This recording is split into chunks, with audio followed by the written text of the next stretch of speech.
The sun was a searing orange-red, a constant presence that seemed to bake the very air. I was standing on a ridge of cracked earth, the wind whipping dust into my face and carrying the faint, earthy scent of ancient things. I'm Leo. And trust. Me, this isn't some virtual reality game or a movie set. I'm here, 4.5 million years in the past, and it's unbelievable. The world is nothing like the textbooks described. It's wilder, more brutal, more alive. The savanna stretches out before me like a vast, tawny blanket, dotted with acacia trees and the occasional stand of gnarled baobabs. In the distance, I can just make out the hazy blue outline of mountains, their jagged peaks lost in a permanent veil of heat. My journey here wasn't exactly planned. One moment I was in my history class, half listening to a lecture on the Pliocene epoch. The next I was here. I'm not wearing a spacesuit or anything. Just the clothes I had on, a simple t-shirt and jeans. It's a miracle they haven't disintegrated yet. The heat is intense, but what's more intense is the sheer scale of the landscape. It feels endless. The air is thick with the buzz of unseen insects and the occasional deep-throated roar of something far away. It's a sound that makes the hairs on my arms stand up, a primal warning that I'm not at the top of the food chain here. Not by a long shot. I've been observing for what feels like days. The days are long and scorching. The nights are cold and filled with a cacophony of terrifying noises. I've learned to find shelter in the hollows of massive, fallen trees and to scavenge for berries and nuts that I hope aren't poisonous. It's a constant battle for survival. Just a few hours ago, I saw something that took my breath away. A herd of what looked like oversized antelope, their spiral horns glinting in the sun, thundering across the plains. But what was chasing them? That's what made my heart hammer against my ribs. It was a massive lion-like creature, but far bigger and more powerfully built than any lion I've ever seen in a documentary. It moved with a terrifying grace, its muscles rippling under a coat of coarse, reddish fur. Its teeth, they were the size of my fingers. I watched it take down one of the antelope with a single brutal swipe, the air filled with the sounds of a struggle that was over in seconds. It was a stark reminder of the world I'd stumbled into. This wasn't a peaceful, idyllic Garden of Eden. This was a place of raw, unvarnished life and death. The most fascinating part, though, isn't the megafauna. It's the small, subtle things.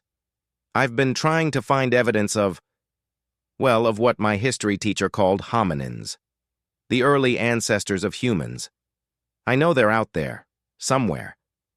The textbook said this was the time of Ardipithecus, maybe even the very earliest Australopithecines. I've been searching for anything that would suggest a tool, a campfire, a social group, anything to prove that I'm not completely alone, a solitary anomaly in this wild, unforgiving world.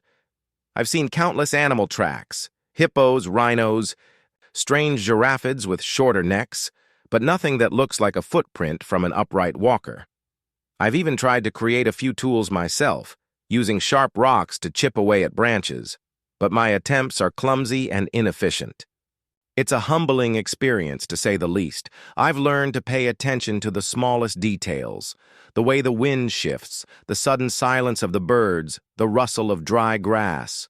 These aren't just sounds, they're signals.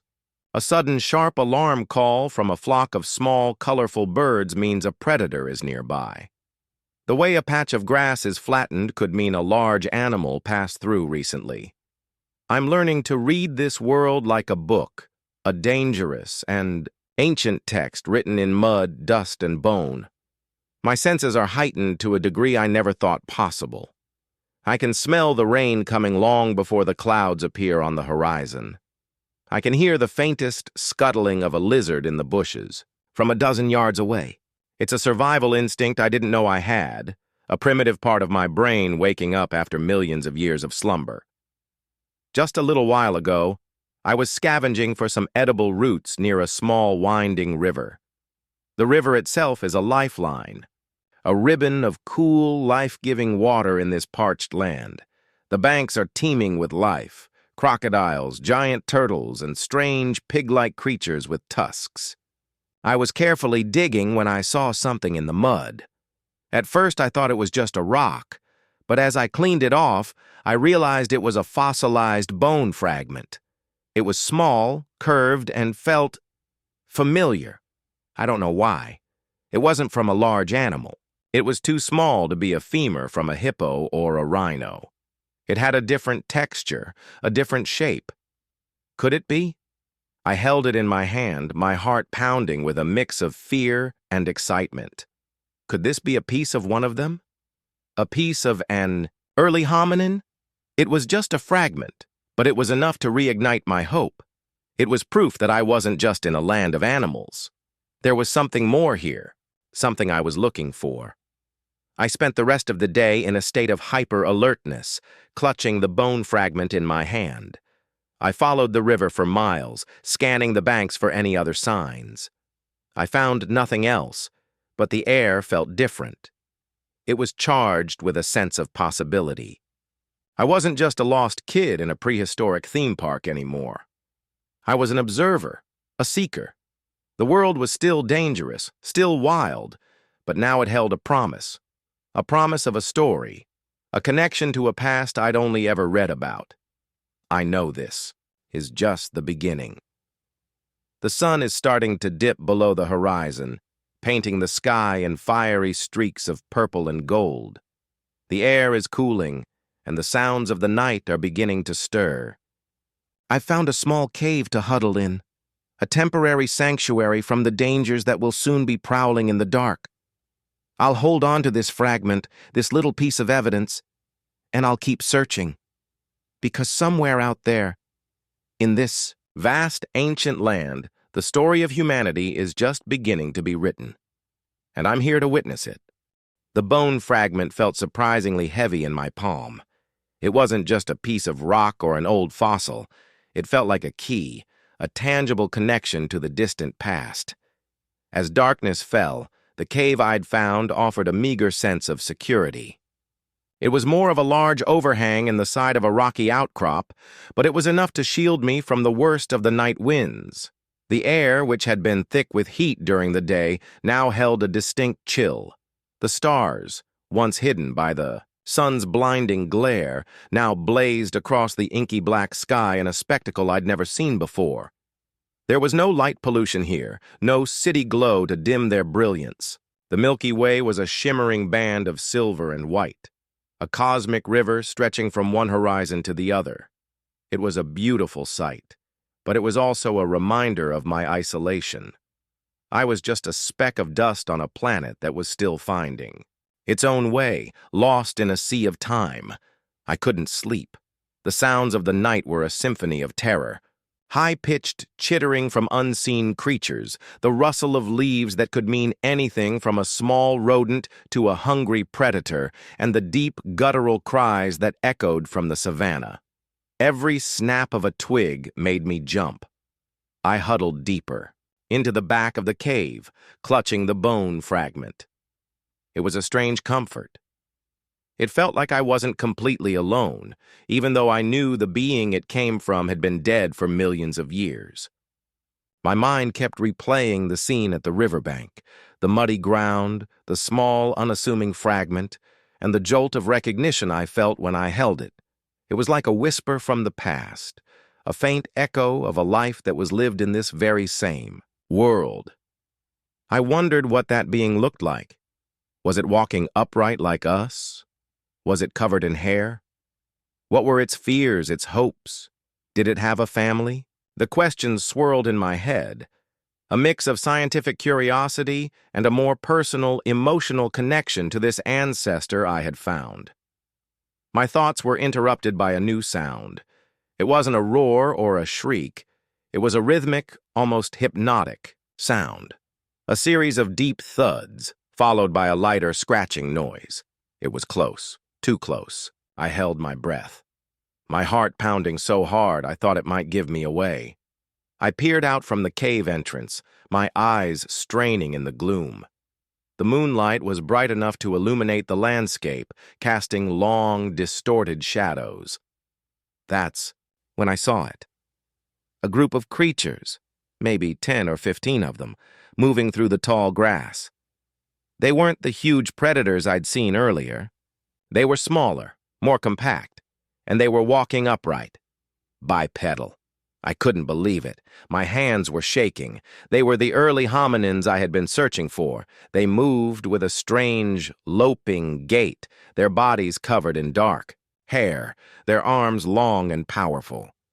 They were shorter than me, but they looked incredibly strong. Some of them were carrying sticks and what looked like crude rocks. They weren't using them as tools, at least not in the way we'd think of them. They were more like defensive weapons, brandished as they moved through the darkness. The rhythmic thudding was the sound of their feet on the hard ground. The scratching noise was from their long fingernails, or maybe the sticks they were dragging. They were foraging, their heads down, their movements quick and jerky. They stopped every now and then, seemingly to listen, their ears swiveling to catch the faintest sound. They were a family, a small, close-knit group, moving together in the hostile night. I watched them mesmerized for what felt like an hour. I was a ghost, an unseen observer of a scene that had unfolded countless times over millions of years. They were communicating with each other, not with words, but with a series of grunts, clicks, and hand gestures. It was a language of survival, a shared understanding of their dangerous world. One of them, a larger male, stopped and stared directly at my cave. My blood ran cold. Had he seen me? I pulled back, pressing myself against the rough stone wall, trying to become invisible. He stood there for a long moment, his eyes dark and intelligent, scanning the shadows.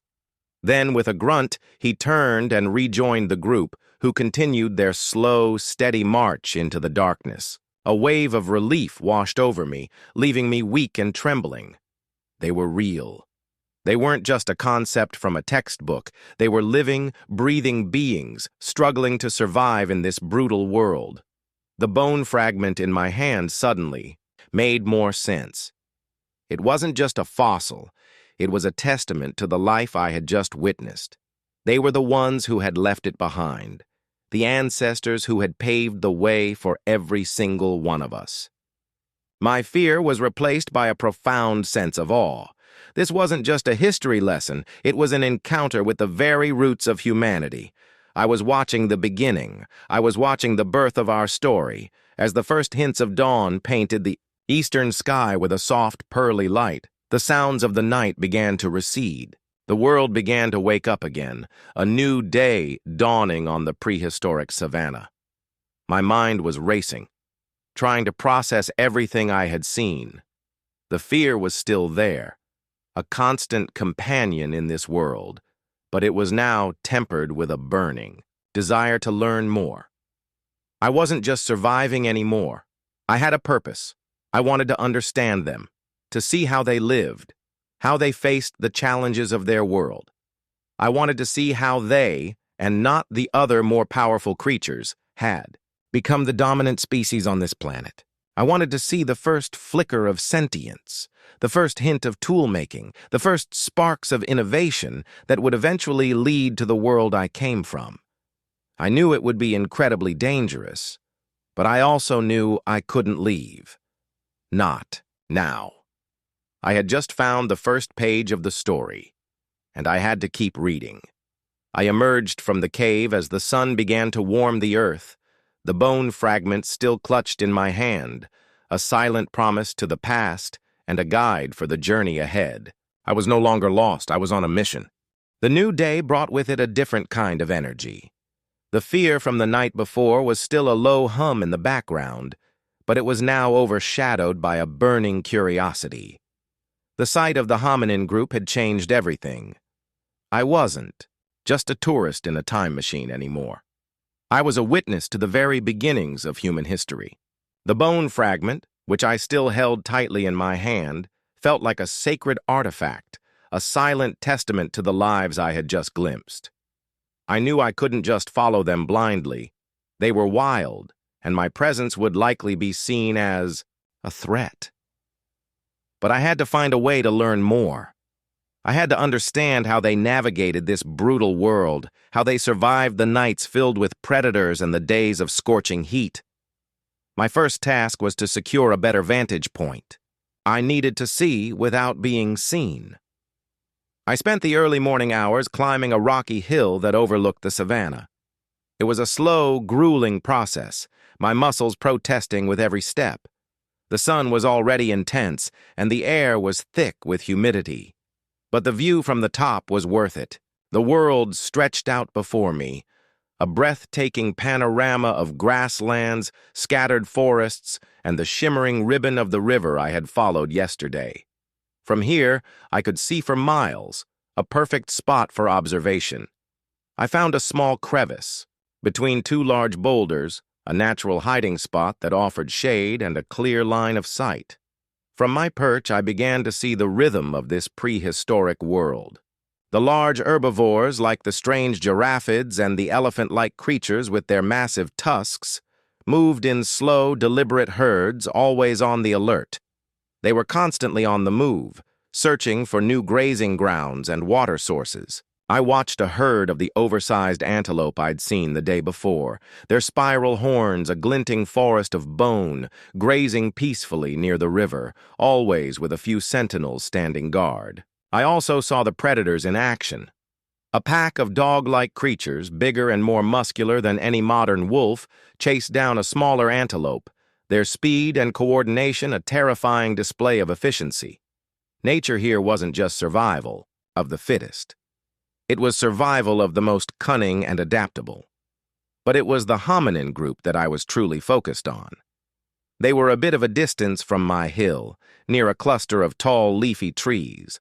I could just make them out. Small figures, moving in the dappled light. They weren't a pack in the same way the wolves were. They were a family. I could see the smaller, younger ones playing, chasing each other through the undergrowth. The adults were busy too. Some of them were using sticks to dig up roots and tubers, while others were carefully picking berries from bushes. They weren't using sophisticated tools, not like the sharp stones I'd seen in my textbooks. Their tools were simpler, more a part of their natural environment. A stick was a tool for digging.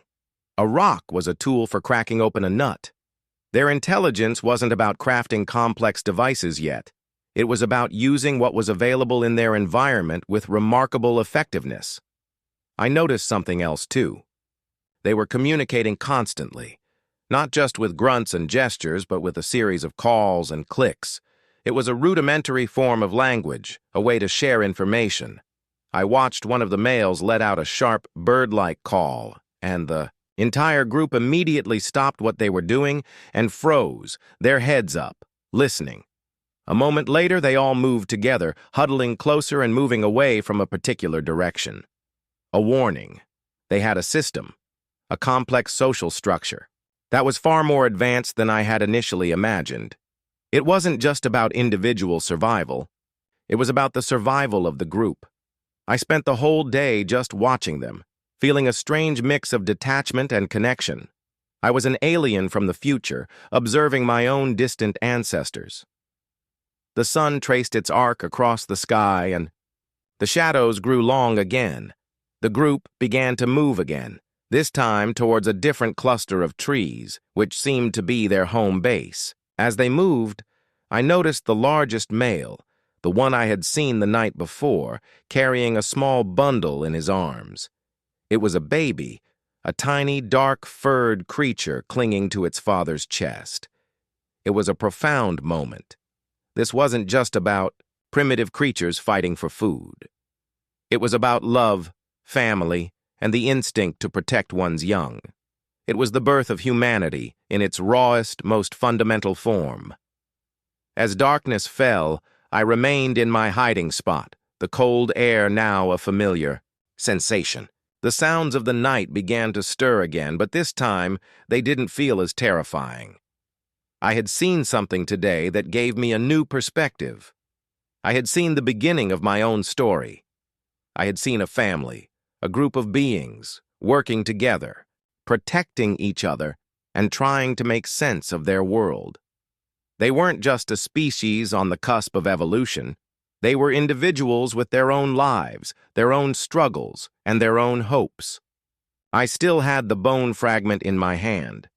It no longer felt like a mere artifact. It felt like a promise to witness their story, to understand their struggles, and to see the beginning of the journey that would eventually lead to me. As I settled in for another cold, starlit night, I knew my mission was even clearer now. I wasn't just an observer anymore. I was a witness to the dawn of a new era, and I had to keep watching. The cold of the night seeped into my bones, but the awe I felt watching the hominin family had a different kind of warmth to it. I spent the night huddled against the rock, my eyes closed but my mind wide awake, replaying the scenes from the day. The way they moved, the sounds they made, the fierce protectiveness of the parents, it was all so real, so much more than the dry facts I'd learned in a classroom. As the first rays of dawn touched the horizon, I was already up, my body stiff but my resolve stronger than ever. The hominins were still a fair distance away, but I could make out their shapes, already beginning their daily routine. I decided to get closer. It was a risky move, but I couldn't observe them from a distance forever. I had to see the details. I had to understand their technology, their social interactions, their diet. Using the dense bushes and tall grass as cover, I moved slowly, silently, a shadow in their world. My senses were on high alert. Every rustle of a leaf, every snap of a twig, I noted. The sun climbed higher, and the heat began to build, but I ignored it, my focus entirely on the group. They were still foraging, moving with a rhythm and purpose. That was both familiar and alien. They were a part of this landscape as much as the trees and the animals, yet they were something more. I got close enough to see the texture of their hair, the way their facial expressions changed. They weren't just a monolith, they were individuals. There was a young one, maybe 3 or 4 years old, who was constantly getting into mischief, pulling on the tail of an adult and then scurrying away with a high-pitched giggle. There was an older one, a female with a slight limp, who moved slower but with a quiet dignity, and who seemed to be a gatherer, her arms full of roots and berries. And there was the dominant male, the one with the powerful build and the intense eyes, who was always on guard, his head swiveling, his gaze scanning the horizon for danger. It was a family, a true family, with all the complexities and dynamics that word implies. I watched as the male found something. He let out a low grunt, and the others gathered around him. He was holding a large bone, the femur of some animal. Using a heavy rock, he began to smash the bone against a larger, flatter stone. It wasn't a clean break. It took several hard blows, but eventually the bone cracked, exposing the rich marrow inside. This was it, the first hint of tool use. The rock wasn't a refined tool, but he was using it with intent, a purpose beyond simply throwing it. He was using it to access a new food source, a source of energy that wasn't available to most other animals. The others gathered around him, their hands reaching out to share in the meal. It was a communal act, a shared victory against the harshness of their world. This wasn't just about food, it was about intelligence. It was about problem solving. This wasn't a skill they were born with. It was a skill they had learned and were now teaching to the next generation. It was a crucial step in the evolutionary journey, the first flicker of the fire that would eventually lead to everything we have today. The bone fragment I was still carrying felt even more significant now. It was from one of them. It was a small piece of this incredible story I was witnessing. They were more than just primates. They were the architects of their own future. As the day wore on, I saw more examples of their ingenuity.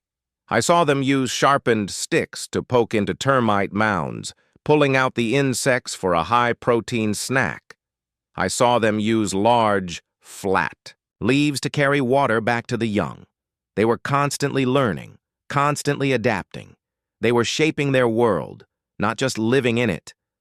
I also saw the darker side of their existence. A large, predatory cat, similar to the one I'd seen earlier but smaller, stalked one of the younger members of the group. The male spotted it and let out a roar, a truly primal sound that was part warning and part challenge.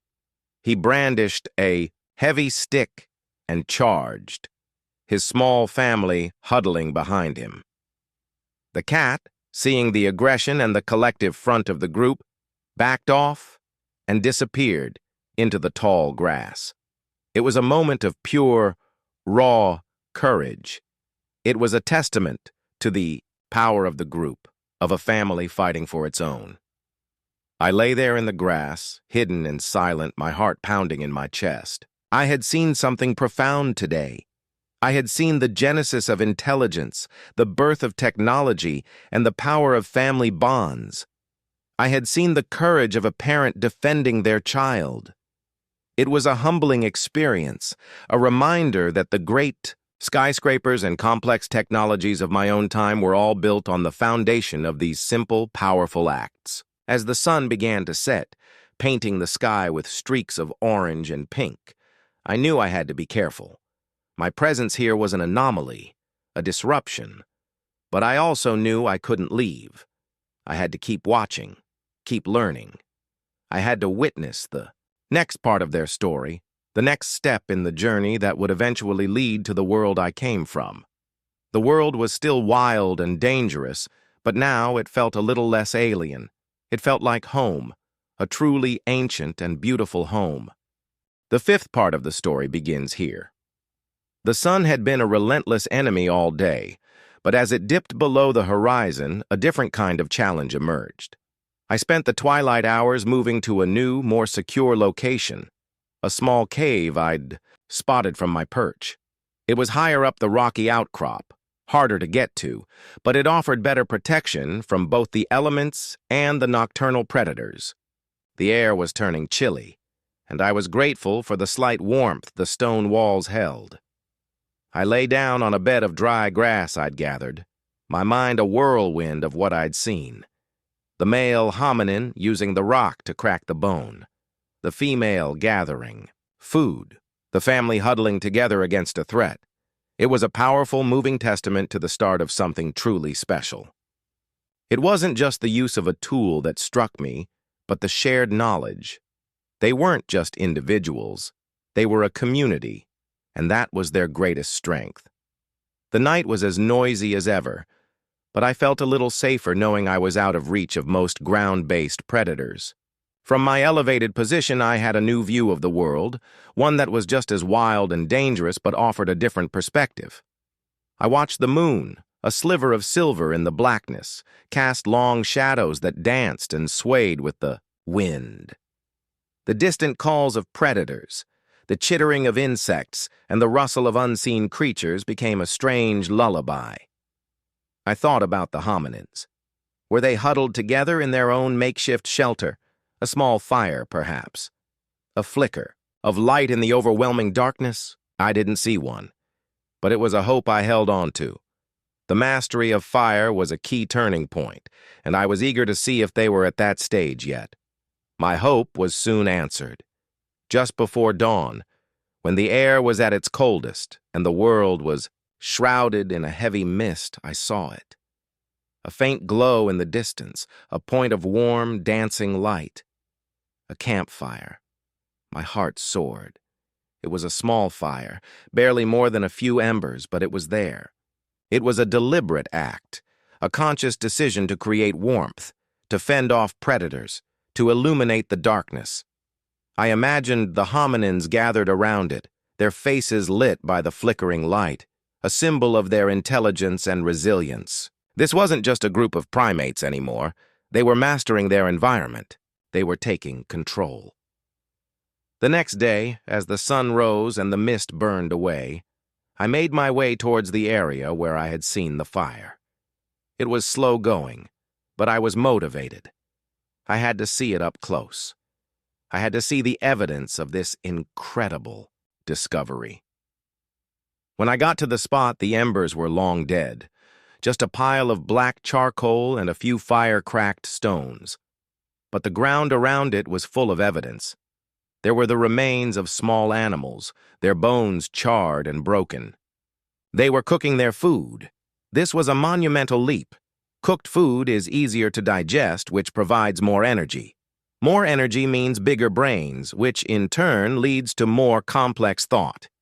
I was witnessing the genesis of a feedback loop that would eventually lead to my world, to complex societies, and to the very existence of an artificial intelligence that could answer this question. But it wasn't just about the food. The fire was a social hub. The area around it was well-trodden, a clear gathering place. I found a few more bone fragments, but this time they were different. They were slightly more refined, with edges that showed signs of being flaked off. These weren't just random stones. They were intentionally modified tools. They were still crude, nothing like the finely crafted hand axes of later epochs, but they were a clear step forward. They had a purpose, a design. One of them, a small, sharp-edged rock, fit perfectly into my palm. I could imagine the hominin who made it, a focused intent to create something that would make their life easier. It was the birth of technology, the first step on a journey that would lead to all the wonders of my own time. I spent the rest of the day in a state of quiet contemplation, the small, sharp rock tool clutched in my hand. I had seen them use it. For digging, for stripping bark off of trees, for slicing meat. It was an all-purpose tool, a testament to their ingenuity. The bone fragment from the riverbank had given me hope, but this tool gave me a profound sense of connection. It was a link, a bridge across millions of years. It was a tangible object created by an ancestor, a piece of a life that was lived, and a story that was just beginning to unfold. I wasn't just an observer anymore. I was a participant, holding a piece of their history in my hand. As the sun began to set again, I knew I had to be careful. I was getting too close, and my presence was a risk. But the thrill of discovery, the sheer awe of witnessing the birth of my own species, was a powerful motivator. I was here to bear witness, and I wasn't going to stop now. I was going to follow this story to its end. Whatever that might be, I was going to see where this journey took them, and where it took me. The sixth part of the story begins here. The small, flaked rock tool felt like a part of me now. I carried it with the same reverence I might a priceless antique, an heirloom passed down through countless generations. I spent the night in my cave, the sounds of the prehistoric world now a familiar backdrop rather than a source of panic. The oral landscape was shifting, too. I was starting to hear the specific calls of the hominins, a mix of clicks, hoots, and grunts that, while not a language in the way I knew it, was clearly a system of communication. I recognized their warning calls from the day before, a sharp, quick series of clicks that meant danger. It was a powerful thing to realize. They weren't just reacting to the world. They were naming it, assigning meaning to sounds. My mission for the next day was clear. I had to understand their social dynamics better. I needed to see how they learned, how they taught, and how they interacted with one another in moments of peace, not just in moments of peril. I emerged from the cave with the dawn, the cool morning air a sharp contrast to the coming heat. I moved slowly and deliberately, using the cover of tall grasses and acacia trees to get closer to their camp. My vantage point was perfect. A low hill covered in thick bushes gave me a clear, unobstructed view of their daily lives. What I saw was a beehive of activity. The group was bigger than I had first thought, maybe 15 individuals, from the powerful, dominant male I'd seen to a handful of tiny, young ones. The adults were all engaged in different tasks, but they were not solitary. One male was meticulously sharpening a rock, using a smaller, harder stone to chip away flakes with surprising precision. A female was teaching two younger ones how to use a pointed stick to dig for roots. She wasn't just showing them, she was guiding their hands, a patient, physical lesson that transcended the need for complex words. This was the birth of education, the deliberate transfer of skills and knowledge from one generation to the next. I also saw what could be called a form of art. One of the older females was using a soft rock to grind ochre, a type of colored clay I had seen in my world. She then used the ochre to smear a reddish-brown mark on the side of a large, flat stone. It wasn't a picture or a symbol I could recognize, but it was a deliberate act of creation, of adding something to the world that wasn't strictly for survival. It was decoration. It was the first glimmer of aesthetics, of an appreciation for something beyond the purely functional. It was a sign of a mind that was becoming more complex, more curious, more human. The communal aspect of their lives was also striking. They weren't just a collection of individuals. They were a family in the truest sense of the word. They shared food, a concept that is rare in the animal kingdom. A female brought a handful of berries to the older, limping male I'd noticed, and he took them with a low grunt of appreciation.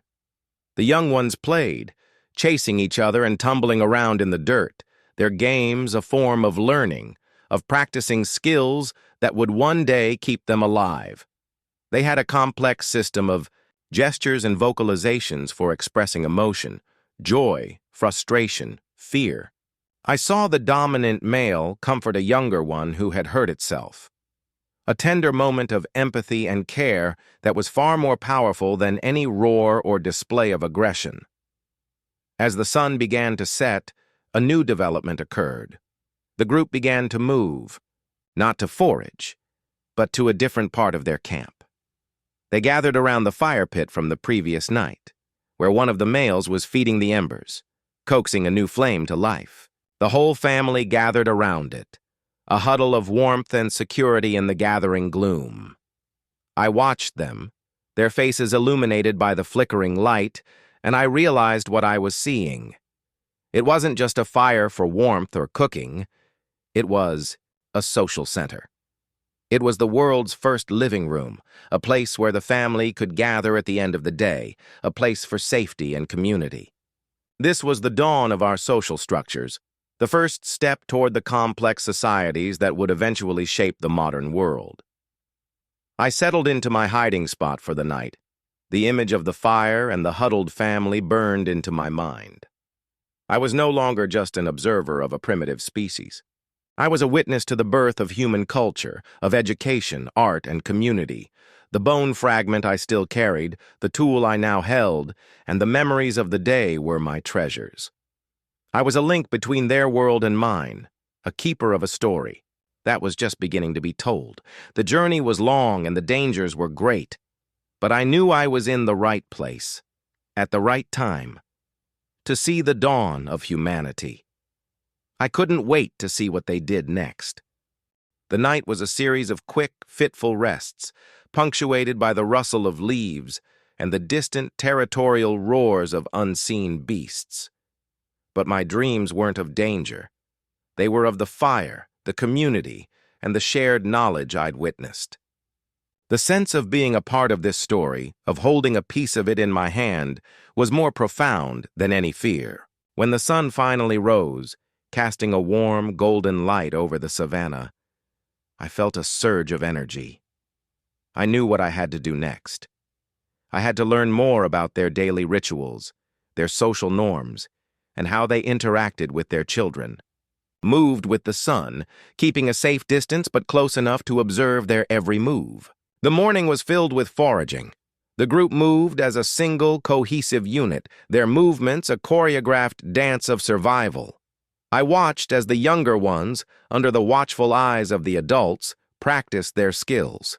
They mimicked the adults, digging for roots with sticks and trying to flake small rocks into crude tools. It wasn't just play. It was a form of apprenticeship, a crucial part of their education. The children were learning the very skills that would one day keep their own children alive. I saw a young male, no more than 6 years old, successfully crack open a nut with a rock, and the look of pure, unadulterated triumph on his face was a powerful moment. It was a shared success, a victory for the entire group. As the day wore on, a new dynamic emerged. The dominant male, the powerful leader I'd seen before, led a small group of the strongest individuals away from the main camp. They were carrying their sharpest tools, and their posture was different, more alert, more purposeful. They were going on a hunt. I knew this was a risky endeavor, but it was also a sign of their advanced intelligence. Hunting requires planning, coordination, and an understanding of animal behavior. It wasn't about luck, it was about strategy. I had to follow them. This was a crucial part of their story, a leap from passive foraging to active predation. I followed them for miles, my own body protesting with every step, the heat of the sun a constant companion. They moved with a silent, determined grace, their eyes scanning the horizon, their senses attuned to every movement. They were tracking a herd of what looked like small horses, their striped coats a blur of motion in the tall grass. The hominins waited, their patience a weapon in itself. They found a bottleneck in the terrain, a narrow gully that the horses would have to pass through. They split up, some of them hiding behind rocks, others climbing small trees to get a better vantage point. It was a perfectly executed ambush. When the horses came through, the hominins sprang into action, using loud shouts and their stick tools to startle and confuse the herd. They weren't powerful enough to take down a healthy adult, but their strategy was to isolate the weak, the old, or the young. In a flurry of chaos, they managed to separate a young horse from its mother. The hunt was brutal, a stark reminder of the harsh realities of their world. They used their sharpened tools to bring the animal down, a swift and efficient kill. I felt a pang of sadness for the horse, but also a deep sense of awe for the hunters. They had succeeded. They had secured a source of protein that would feed their entire family for days. The celebration was immediate and visceral. They let out triumphant hoots and grunts, a shared cry of victory. They worked together to butcher the animal, using their rock tools to slice through the tough hide and muscle. They carried the meat back to their camp, a triumphant procession of providers. As they returned, the rest of the group came out to meet them, their excitement palpable. The meat was shared amongst everyone, even the smallest children. It was a communal feast, a celebration of their success. It wasn't just a meal, it was a ritual, a reaffirmation of their family bonds and their shared purpose. They had faced danger and emerged victorious, all thanks to their intelligence, their cooperation, and their courage. I watched them, huddled around the fire, their faces smeared with the blood of their kill, and I realized something profound. They weren't just surviving, they were thriving. They were becoming more than just a species, they were becoming a society. As the night fell, and the sounds of their satisfied grunts and calls filled the air, I knew I was witnessing a turning point. This was the moment where humanity truly began to set itself apart from the rest of the animal kingdom. And I was here, to see it all. The night was different after the hunt. The fire wasn't just a point of light in the darkness, it was the heart of the camp, a beacon of safety and community. The air was thick with the scent of roasted meat, a smell that was a promise of nourishment and survival. I lay in my cave, listening to the contented grunts and calls of the hominins, a deep sense of satisfaction washing over me. They were more than just a group. They were a family that had shared a victory, a family that had faced the dangers of their world and won. I knew my time here was drawing to a close. My journey had been a series of incredible discoveries, but I felt a sense of finality in the air, a natural conclusion to the story I had been witnessing. My last day in this world was one of quiet observation. I didn't need to get close anymore. I had seen what I needed to see. From my perch, I watched the morning routine unfold with a new appreciation. The children, full from the previous night's feast, were more boisterous than ever, their playful energy a clear sign of their well-being. The adults were busy with their daily tasks, but there was a sense of contentment in their movements.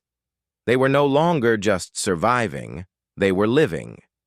The dominant male, no longer in hunting mode, was sitting with the older female, the one, with the limp sharing a small piece of meat with her. It was a beautiful, tender moment of care and reciprocity. It was the birth of compassion, a feeling that would one day be the foundation of all our ethics and morals. I also noticed a new development. They were beginning to decorate their tools. The flaked rock tools I'd seen the day before now had small, incised lines on them, not for function, but for pure aesthetics. It was a simple, repetitive pattern, but it was a deliberate act of symbolism. They were imbuing their tools with meaning, making them more than just objects. They were making them their own. They were beginning to think in terms of art, of decoration, of a desire for something more than just survival. It was a monumental shift, a clear sign of a more complex mind at work. As the day wore on, I saw the true power of their communication.